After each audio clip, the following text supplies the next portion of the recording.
Hello guys, welcome to my channel. तर आज आपण बनवणार आहे मेथीचे लाडू. चला तर सगळ्यात पहिले इथे मी 100 ग्रॅम मेथी ॲड करणार आहे. ते चांगल्या प्रकारे मिक्सरने ग्राइंड करून घेणार आहे. त्यानंतर एका वाटीमध्ये मेथीची पावडर ॲड करून त्याच्यामध्ये दूध मिक्स करून चांगल्या प्रकारे 10-15 मिनिटासाठी त्याला रेस्ट करून देणार आहे. त्याच्यानंतर ते चांगल्या प्रकारे फुगून जातं. तर आपण इथे काही ड्रायफ्रूट वगैरे ॲड करणार आहे. तुमच्या आवडीचे तुम्ही ड्रायफ्रूट ॲड करू शकतात. त्यानंतर इथे मी खारीक घेतलेले ते चांगल्या प्रकारे मिक्सरने ग्राइंड करून घेणार आहे. त्याच्यानंतर आपण इथे एक कढई घेतलेली आहे, त्याच्यामध्ये आपण तूप घालणार आहे.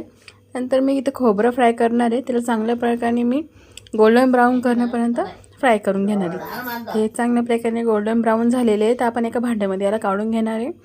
त्याच्यानंतर आपण इथे काही ड्रायफ्रूट्स घेतलेले होते, ते सगळे मिक्स ड्रायफ्रूट आपण या ड्रायफ्रूटला पण गोल्डन ब्राऊन येण्यापर्यंत थोडंसं भाजून घेणार आहे. सगळं ड्रायफ्रूट चांगल्या प्रकारे भाजून घेतल्यानंतर ते पण आपण एका भांड्यामध्ये काढून घेणार आहे. त्याच्यानंतर मी इथं गोडंबी घेतलेली आहे. त्याच्यानंतर काही आपण याच्यात सीड्स टाकणार आहे, ते चांगल्या प्रकारे मिक्स करून चांगलं फ्राय करणार आहे. नंतर आपण इथं मखाना घेतलेला आहे, त्याला पण थोडं फ्राय करून घेणार आहे. त्याच्यानंतर मी इथं डिंक घेतलेले, त्याला मी तुपामध्ये चांगलं फ्राय करून घेतलेले, चांगलं फुगून गेलेले हे.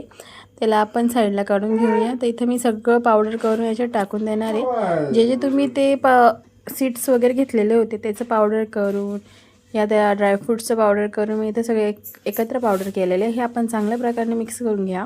त्याच्यानंतर इथं मी जे मेथी ठेवलेली होती त्याला पण थोडं फ्राय करून याच्यात टाकून देणार आहे. तर मी ही मेथी पण याच्यात टाकून दिलेली आहे. त्यानंतर आपण इथे त्यानंतर इथे मी डिंकाचं पावडर केलं होतं ते पण ॲड केलं. याच्यात खसखस ॲड केलेली. आता हे चांगल्या प्रकारे करून घेऊया. त्यानंतर मी एका कढईमध्ये तूप टाकून त्याच्यामध्ये गव्हाचं पीठ टाकलेलं आहे. आपण चांगलं त्याला फ्राय करून घेणार आहे. ते पण आपण त्या मिश्रणमध्ये टाकून देणार आहे. त्यानंतर आपण एका कढईमध्ये गूळ घेणार आहे. गुळाचा आपण पाक करणार आहे. त्याला जास्त गरम नाही करता, थोडंसं आपण गरम करणार आहे नॉर्मल. नंतर हे पण आपण त्या मिश्रणमध्ये टाकून देणार आहे.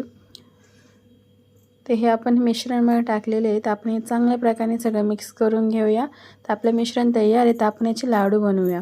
तर इथं आपले लाडू बनवून तयार आहे. तर एन्जॉय करा गाईस. थँक्यू.